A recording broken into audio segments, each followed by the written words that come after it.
Well, good morning, everyone. So excited that you all are able to be on the call. We're going to actually officially start right now. We did have a tremendous demand on this, and people have asked that we put it on Facebook, so we are also Facebook Live right now. We do have a jam-packed meeting today. For those that are new that are joining this meeting, we have a chat box on Zoom that you can go ahead and put your questions in. For the speakers that are sharing today, Desiree will ask the questions because some people are calling in. They don't have the access to the chat, as well as Facebook Live does not have that access. So again, Desiree will be repeating or announcing the questions after each speaker does their segments. And with that, I would like to turn it over right now to our chairman of the board, Don Williamson. Don? Thank you, Bobby. Thank you very much. And I would like to thank all of you again for being on this call. This is one of the continued resources as we pull up into renewed prosperity here at the Chamber, is a call like this. And this is a good clearinghouse for accurate information. We really appreciate our speakers who take the time out of their busy schedules to come and share what they know with us. It's again, this is just invaluable. Our advocacy outreach has been tremendous, and during the past 2 months, the Chamber has really put a lot of emphasis on this area, being sure that our opinion and what our members want is there. Our President and CEO, Bobby Spiegel, as I've told you last week, is just doing an incredible job. He was selected to be on the Economic Recovery Task Force for the County of Riverside, which has really been a positive proponent for business, not only here in Corona, but for the region, and sending messages to the various government agencies to let them know what direction we think we should be taking.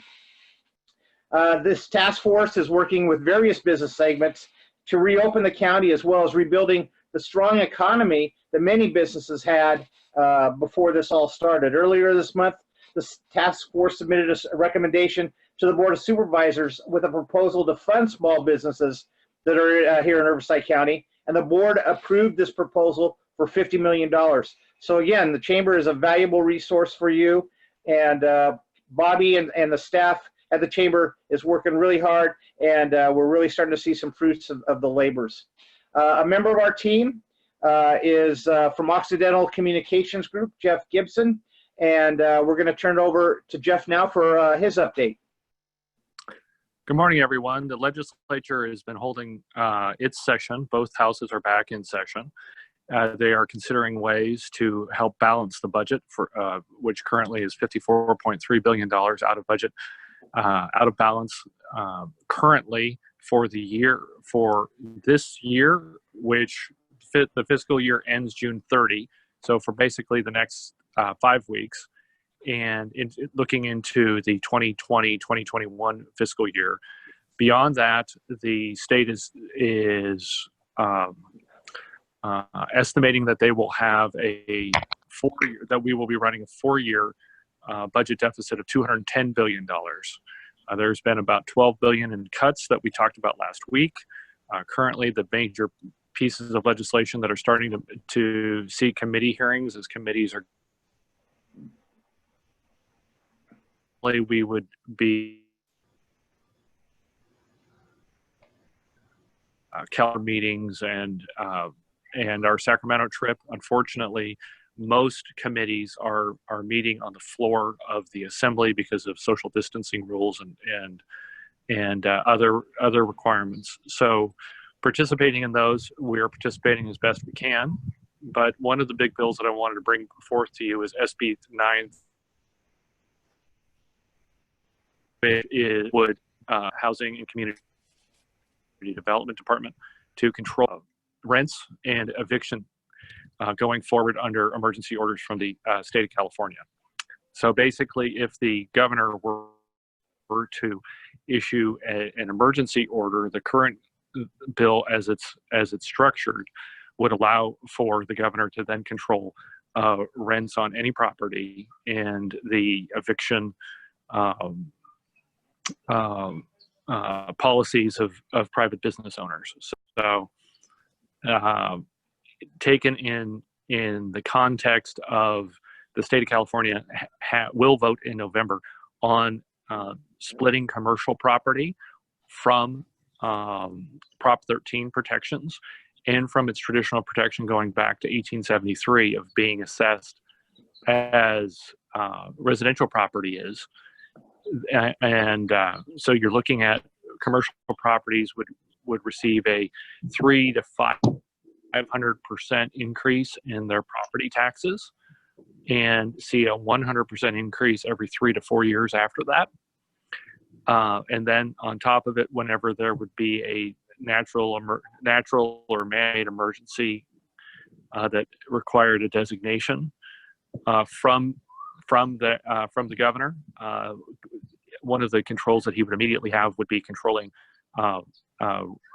rents charged to businesses and anyone who would pay rent, essentially, whether it's as a business, as a commercial, ongoing enterprise, or as a so obviously this would be a very large change in the nature of private property ownership in the state of California, and it's something that we are tracking and opposed to.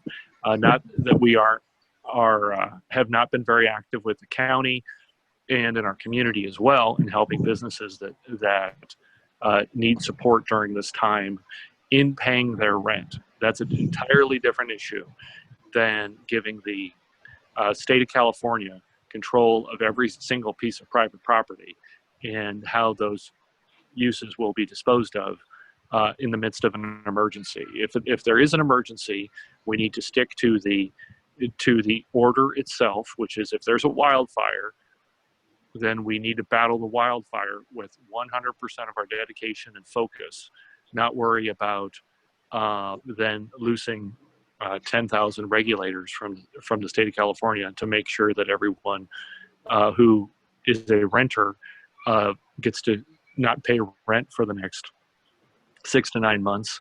There are emergency orders that are still in place in Paradise, California, for instance, that would be affected by this almost a year and a half to 2 years after their wildfires. So some of these emergency orders can last very, very long.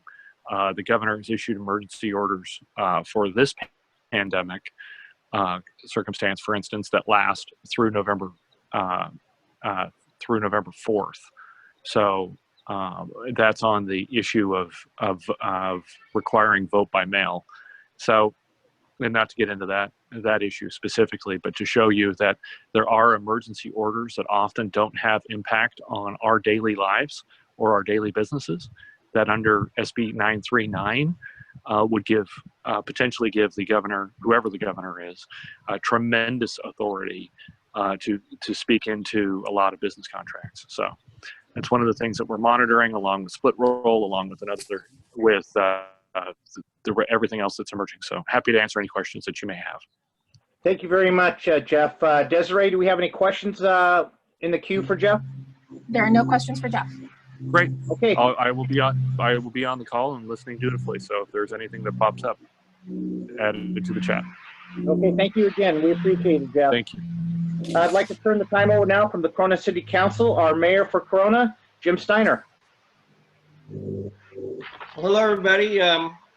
We definitely are going in the right direction as far as getting things opened up. You know, we opened up our city council meetings again so people could physically be present. It was nice to kind of get back to normal there. I'm happy to announce that we're reopening the doors to City Hall on Monday, June 1st. So another good step. You'll see the safety type measures in place, hopefully, that you'll see in restaurants and businesses. You know, that's plexiglass partitions between the workstations and public areas, hand sanitizer stations. You'll see many of our staff wearing masks. So I encourage you to visit City Hall, but also show some respect for our employees and maintain some social distance, and wear a mask if you have one, just to be extra safe. We haven't had a single Corona employee contract the virus yet, so we hope to maintain the healthy workforce. We're really happy about that result. As you know, hair salons and barbers have been approved to open. For a complete list of proactive safety measures, please see the COVID-19 information pages on our website. With the reopening of our restaurants, at our last council meeting, we loosened some of the restrictions to dine outdoors.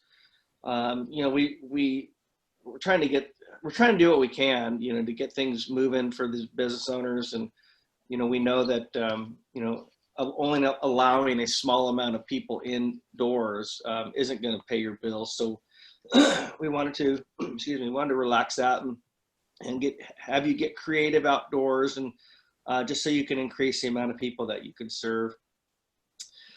You'll see a press release in the coming days with additional guidance on the permitting of these temporary areas. If you have any specific questions, you can contact Ryan Cortez.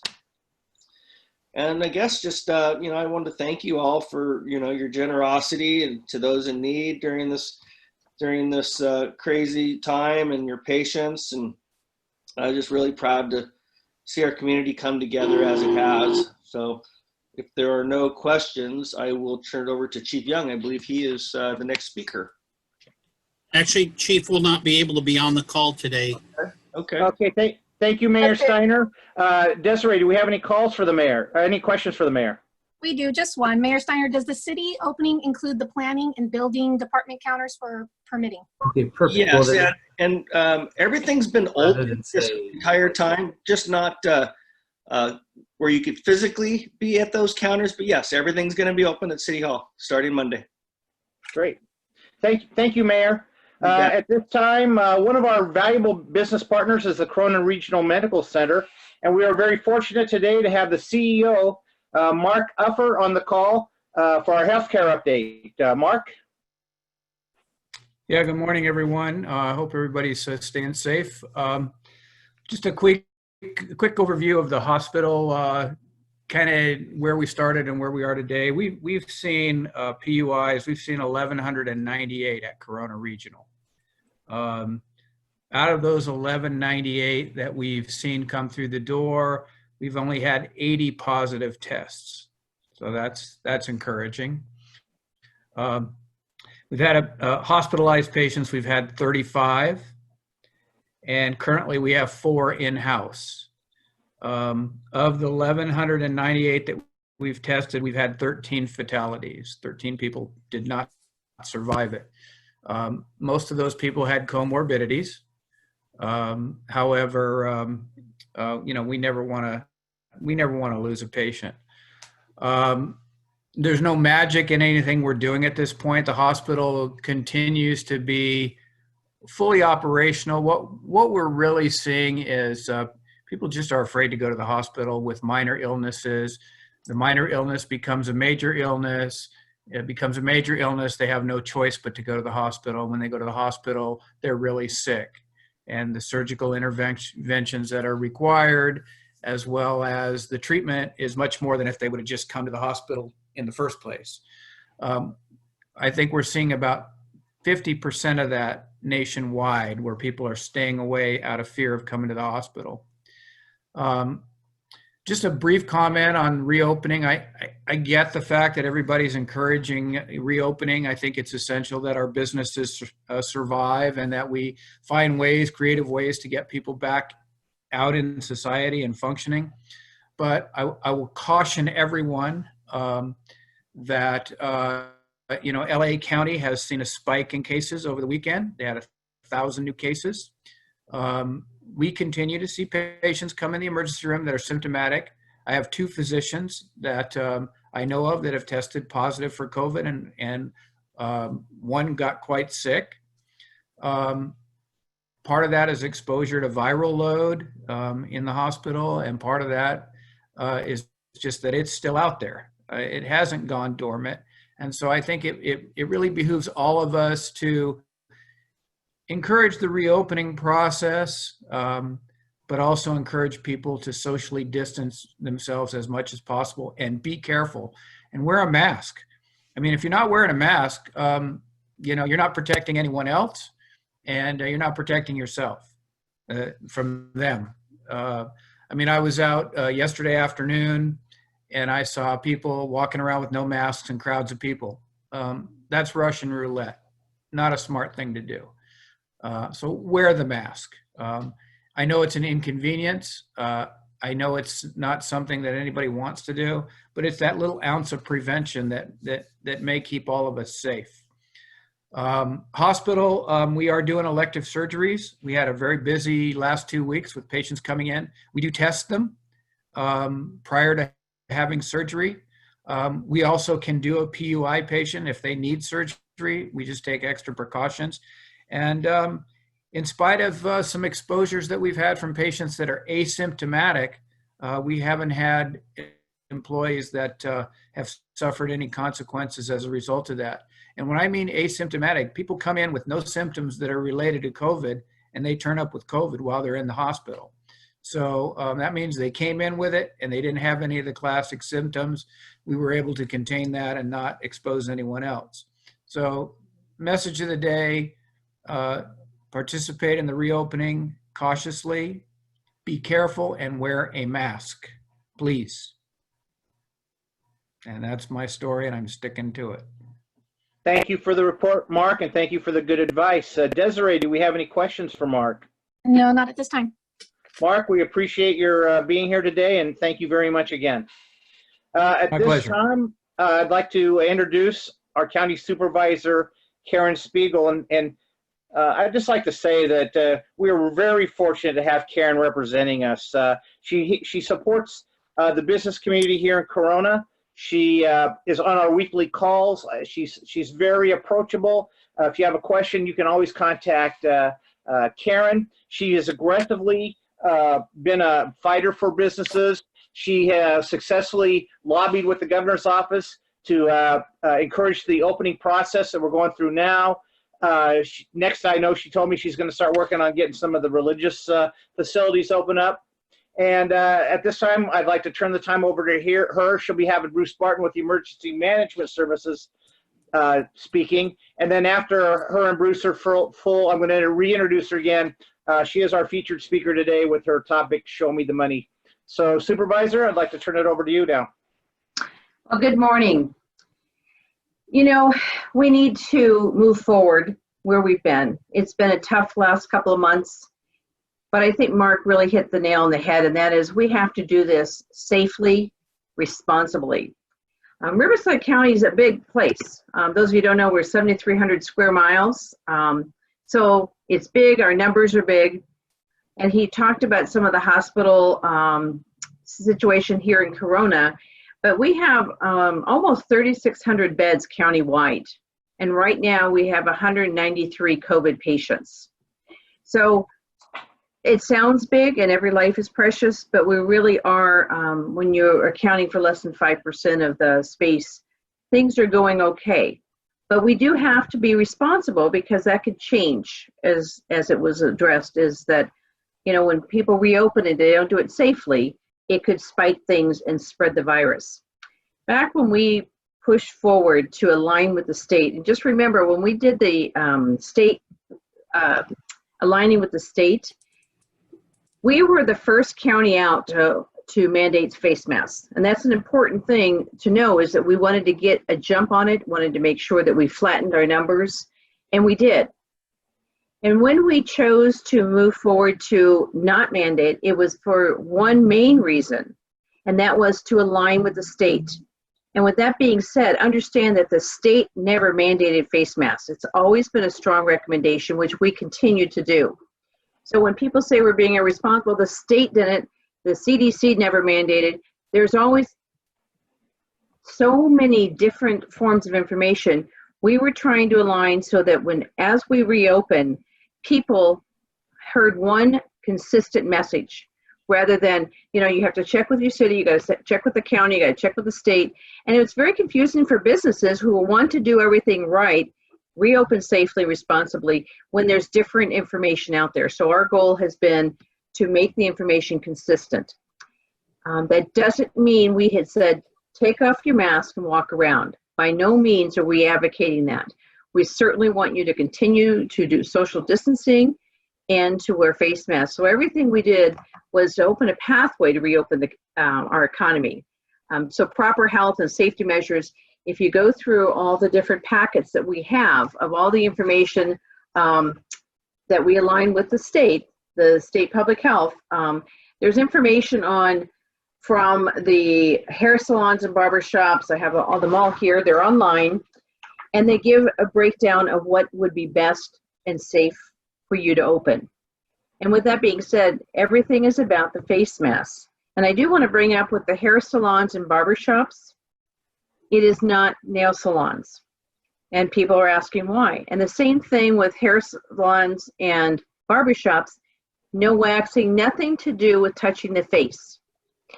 And that is because that is unsafe right now until we get a handle on this. And the governor will be making more announcements this week. We are in line with the governor. The governor has said we can get haircuts, both male and female, barbershops or hair salons, but nothing to do with the face. So no waxing, no shaving, no nails where there's direct contact. The hair is pulling off. So I just wanted to explain that right up front because that's new as of recently, yesterday. The other thing is, as Donnie talked about the places of worship, there's a whole list of criteria that our places of worship need to follow in order to open. Remembering that it's no more than 100 or 25% of your membership, whichever is greater, which some of our mega churches are going to have a problem with that. But please read the criteria, the best practices, and do what's safe for your members. Do what's safe for your businesses. So when we're talking about the public health and the health and well-being of residents, employees, and anybody coming to Riverside County, that's paramount for all of us to establish and maintaining that strong and vibrant community. So healthcare services and a resilient economy is what we're looking for. So we need to have you reopen safely and according to what is allowed by the state. So all of our message is very consistent with the state. So if you have questions, please look at the website, get the information that's available, and check off your list. You know, the guidelines for reopening has been worked on by the Economic Recovery Task Force, as Donnie mentioned earlier, working with our public health staff. And it's important that we do this, the safe reopening plan. And again, everything is strongly recommended with the utilization of social distancing and face masks. Now, there's going to be some businesses that would require it. They may post it on the doors. I kind of said at a press conference last week that if some of you still have the signs that say no shirts, no shoes, no service, well, we can put no face masks, no shirts, no shoes, no service. That is up to the individual businesses. There are some businesses that will have to mandate. I think some of the hair salons have to have the mask because you're so close. You can't social distance to get a haircut, or may not have much hair left if we do that. So the governor's trying to work around that. So please consider the whatever's necessary, whether it's a glass barrier to protect your workers and your customers. Obviously, disinfection, gloves, facial, whatever is going to be for your particular business. There's a lot of numbers floating around, and I'm going to leave that to Bruce in just a moment, but I do want to continue to stress that we are still in the accelerated stage 2. We have not moved to stage 3, although the governor has pulled a couple of the industries from stage 3 and reopened in stage 2 accelerated. So we still can't have the movie theaters or nail salons or gyms, some of the other personal care, tattoos, no sporting events with live audiences, and then of course stage 4 is further down. But the governor is looking at each step, watching if there's any increase in cases, and that's really what it's about, is the metrics and the criteria. So if there's a question on whether your business is within that category, certainly ask the questions. It's better to ask so that you don't go down the road. Some businesses have told me that they don't want to open right out of the gate because it's going to cost money to set it up. Whatever is best for you and your business, we're here to help you. We want to make sure that you're successful, which we're going to get back into the finances later on. But I want to bring up Bruce Barton because he is more in the field directly with working with our COVID community, with our workers on the front lines, and he can share a little bit more of the details. Bruce?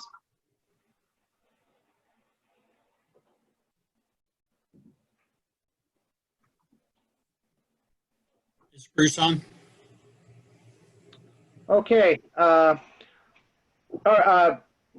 In the meantime, Desiree, do we have any questions for Supervisor Spiegel?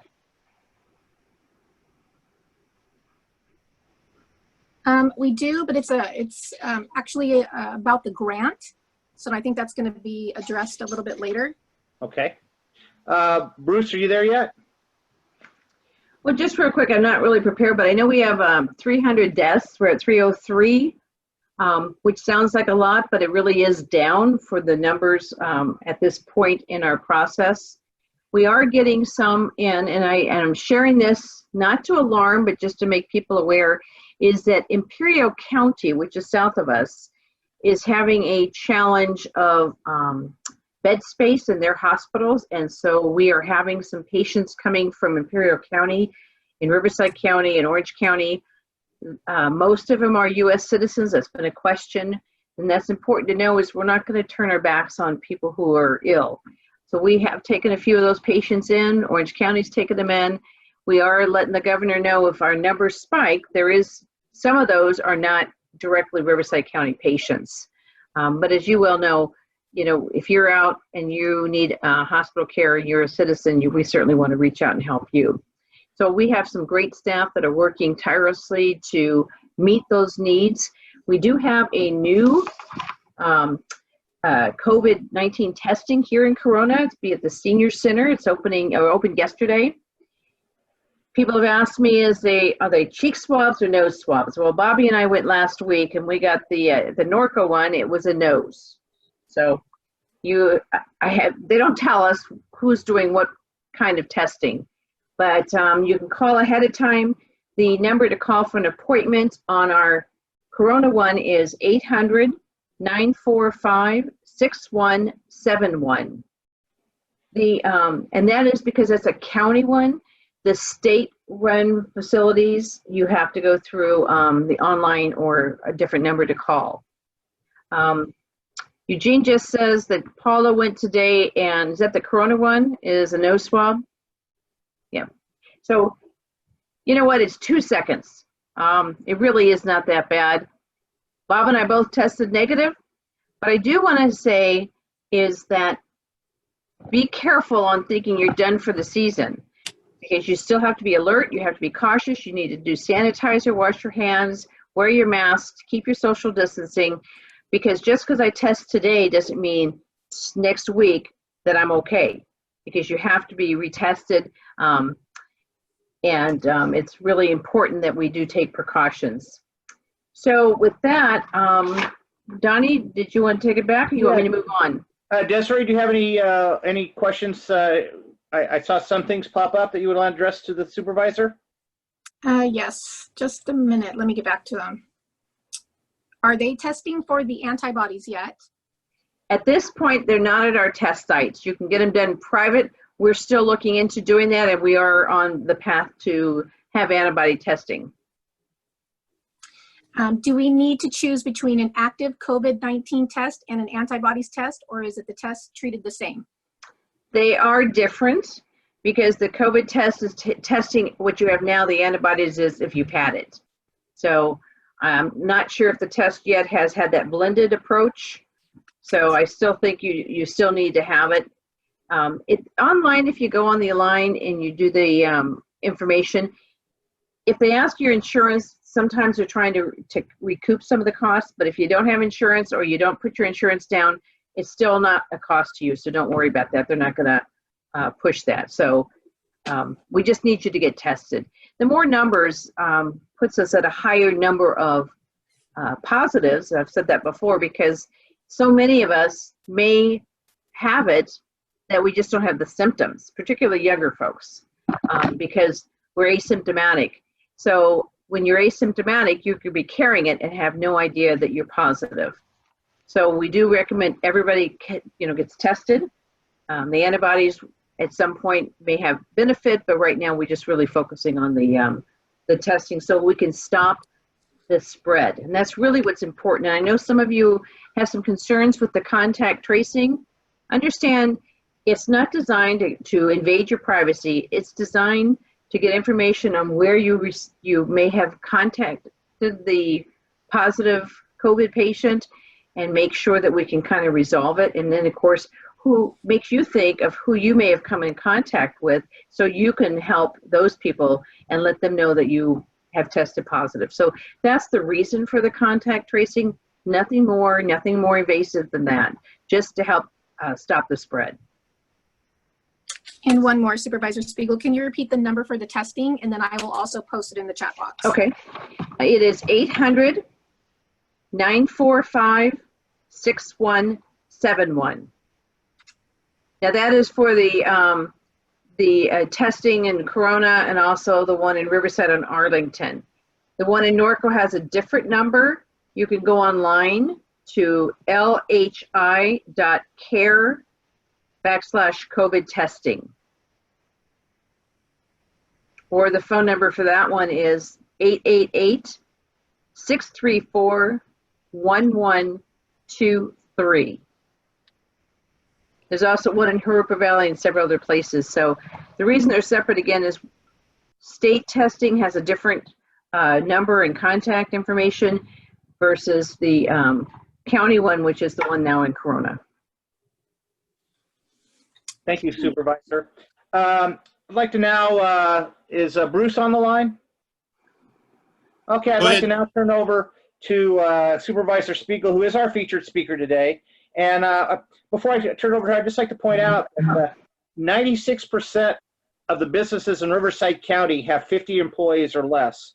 And that the County Board of Supervisors has allocated $45 million to business assistance through this. And I know Karen has really been, again, as I said earlier, tirelessly working toward this on our behalf.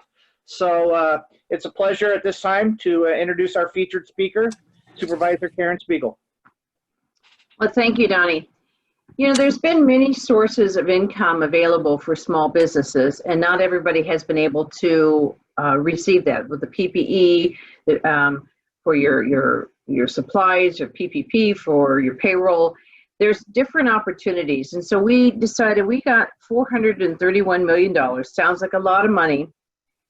That money can only be spent for direct COVID expenses. We cannot use it for lost revenue. The county is facing in the next year, between the remainder of this year and next year, about $100 million shortfall. That is awfully large number to try and recoup. And no, we cannot utilize this money for that shortfall. So when we were going through the possibilities, you know, obviously all the staff time, the extra time, the people we've had to hire, the sites, the supplies, everything we've had to do is a direct cost.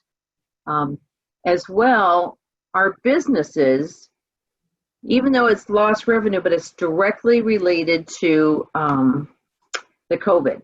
So we're now putting together, and I'm going to have Rob go into a lot more detail, but we wanted to provide grants to small businesses. And I use the word grants because these are different than some of the state funding or federal funding. The grants are to small businesses from local governments that are grants. They don't need to be paid back. Now understand, we're going to need to know what you spent it for and some verification, because in the big scheme of things, when we have to verify our monies from the CARES Act to the state, we have to verify that what we've given you as a grant has been utilized properly. So you could use it for payroll support, unemployment insurance costs, several of the things. If it hasn't already been covered by some other funding source, this is how you can use it, whatever it be. And I think I'm going to probably pass it over quicker to Rob. We have it coming before the board next week on some more specifics on how it's going to be done. And since Rob is the one that's writing that up, I think I need to have him explain a little more detail. But there are some other funding sources. They're a little more complicated. We wanted this portion to be less invasive so that you could focus on your business and not have to do a lot of tracking. It's an honor system, and we want to make sure that you are able to have that little bit extra that you need. 96% of our businesses in Riverside County are small businesses, which means 50 employees and under. If you go to the federal government, they consider small businesses 500 employees and under. And we keep saying, you know, that's a whole different world. In our county, we're about 50 employees and under for small businesses. So we want to work with you and help you to be successful. And Rob, are you ready to take over so we can get this explained to people? Yeah, Supervisor, thank you very much for the introduction, and thank you all for being on the call this morning. So I'm going to share some details on what we're recommending to the Board of Supervisors next Tuesday. And I saw a couple of questions already, and I'll try to address those. So when will we be taking applications? So the board is set to meet on Tuesday the 2nd. So we will likely launch this on Wednesday morning, June 3rd, and you'll be able to apply through our website at Rivco Biz Help, and I'll put this in the chat, but it's rivcobizhelp.org, where that's been kind of our central repository for loan program information and our recovery efforts and task force and so on. So you can't apply today, but you certainly will be able to starting next week once it is formally approved by the Board of Supervisors. And so we as the supervisor mentioned, we received this federal treasury money through the Coronavirus Relief Fund for counties and jurisdictions, states with 500,000 or more in population. And so we received our own allocation, and through the work of the Board of Supervisors and recommendations through their Economic Recovery Task Force, we put a bucket, if you will, of approximately $50 million for direct business assistance. We're going to recommend approximately $45 million be allocated to this grant program. And as the supervisor mentioned, it is a grant program. It does not need to be repaid. And this bucket was kind of unique because the funds were primarily allocated for reimbursing public expenses, but there was this caveat that allowed jurisdictions to provide grants to business to mitigate the impacts of COVID-19. And so the only, there's a few requirements, and I'll share those, but the Treasury requirements prohibit us from distributing it to a business if they receive an EIDL loan, a Paycheck Protection Program loan, or anything related to the CARES Act. So that's a requirement imposed upon us, and we're going to be asking our applicants to share whether or not they have. As the supervisor mentioned, it is an honor system. We're not going to come in and audit your books, but we know that our business community will do the right thing, and various eligible use of funds. So the grants will be up to $10,000. We are partnering with a group to help administer this program because, as you can imagine, at $10,000, it's approximately 4,500 grants and many more that will be applying. And that is a significant volume. So we're working with a company called Main Street Launch, which is a community development financial institution. They're used to dealing with grant programs and SBA microloans, and they have the capacity and an automated process to accept applications. You can still go through our website, but ultimately it'll take you to their portal where you'll fill out some information. And so the eligible business types that we're going to be targeting will be private for-profits, obviously experience a hardship as COVID, which is pretty much everyone, and small businesses with fewer than 50 employees. And as you heard the supervisor and the chair mention, that's 96% of the businesses located in Riverside County. And while the SBA standard is much higher, that's really the lifeblood of our economy here. And then a 1-year operating history as of March 1st. So basically going back to March of 2019. We are going to be asking as part of the application that these businesses submit some financial documents, basically 1 year of financial documents to basically demonstrate that they've been in business, and also assess they're going to do some minimal review of the documents to ensure that they're a going concern. We're going to ask also as a part of this that a business develop and implement a safe reopening plan or an operating plan that addresses employee and customer health. We're not going to review and approve it. This isn't a document that needs to be submitted, then we'll get back and approve it. But we do want businesses to consider safety as we've discussed thus far, and incorporate that. It doesn't have to be a 30 or 40 page document. Could be 1 or 2 pages, and we'll provide some guidance. And if you do go to rivcobizhelp.org, you'll see guidance that was developed by our Economic Recovery Task Force, as well as state guidance. And really what we're saying is, look, we want to provide you this grant to help mitigate the impacts. Maybe you need to purchase personal protective equipment or whatnot, but we also want you to make sure that you're considering operating your business in a way that protects your employees and your customers. And so it's going to be pretty straightforward. What we'll do is we'll be accepting applications, and then we'll put them in order to be fair and equitable. And this is something that we were considering. Do you do first come first serve and just send out the money as they come in, or what's the equitable approach? And in working with Main Street, we came up with the concept, and this is something they've done before, where we're going to take in applications for a week or two and see how that how quickly they accumulate. And I think they will accumulate very quickly. And then they have basically a kind of a random number generator, for lack of a better description, a lottery approach to pick businesses out of that pool of applicants. And really what we're trying to ensure is that everyone has an equal chance to apply. We know there are folks that are getting minute by minute updates because they've got a Google feed and they're really tuned into calls like this and others where they're getting information. And we know that there are businesses in certain areas that maybe aren't as tuned in to what's happening with grant programs or loan programs, and it might take them a couple of days to be able to access this information. And so we want communities to kind of have, or businesses, excuse me, to have an opportunity to apply and have it be as fair and equitable as we can. So that's essentially the details of it. Like I said, it will go before the board this coming Tuesday morning, and we'll be prepared to launch immediately thereafter. And I'm happy to answer any questions. Desiree, do we have any questions? Yeah, we do. Quite a few. Just hang tight with me. I know that you touched base on who can apply and where, correct? Yes, and they'll be able to apply again. And I'll type that in there. Okay.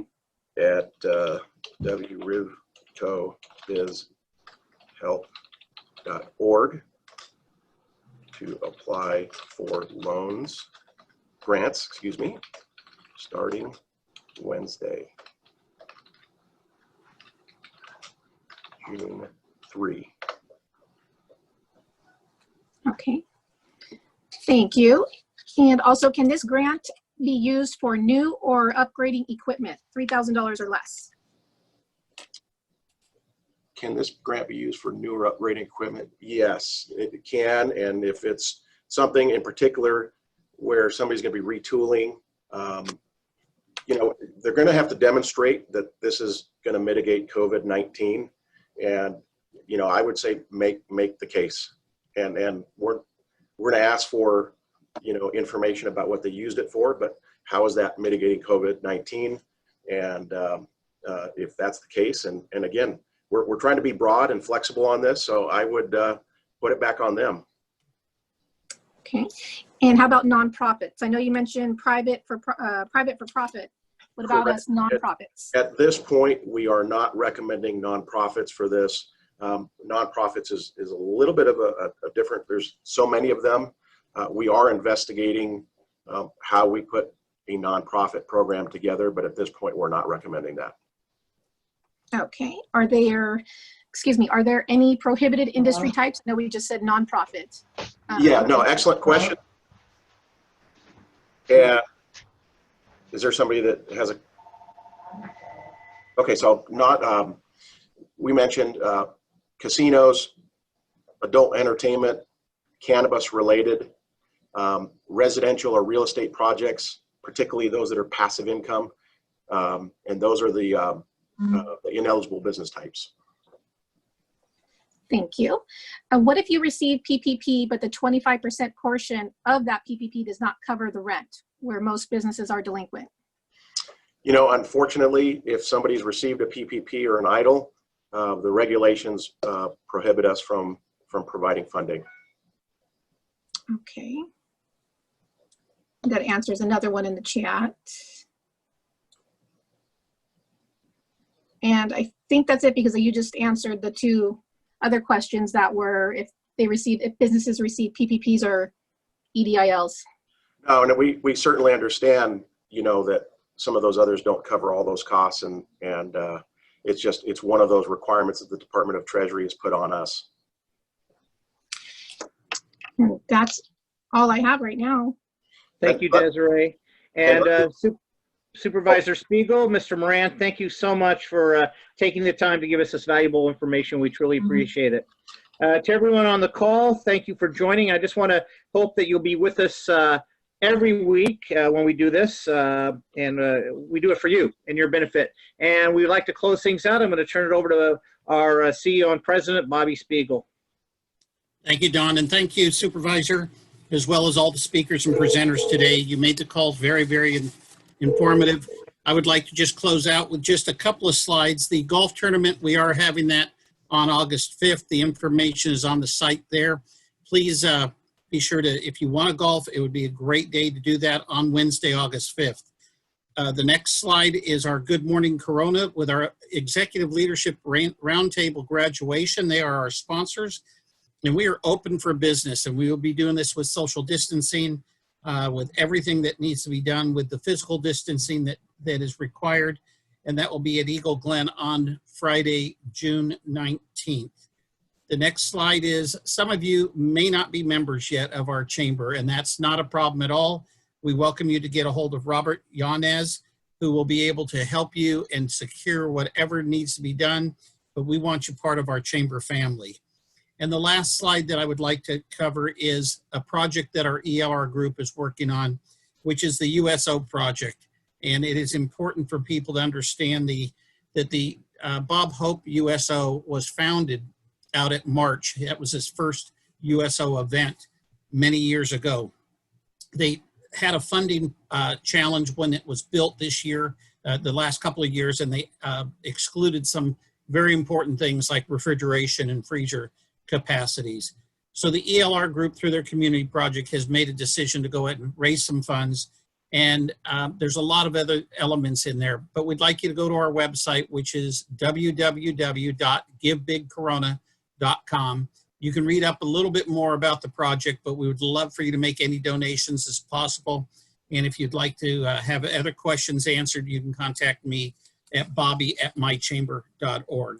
On behalf of the board of directors, all of our members, all the jobs that we represent, we want to just thank you for being part of our community, and we so appreciate you. Have a fabulous day.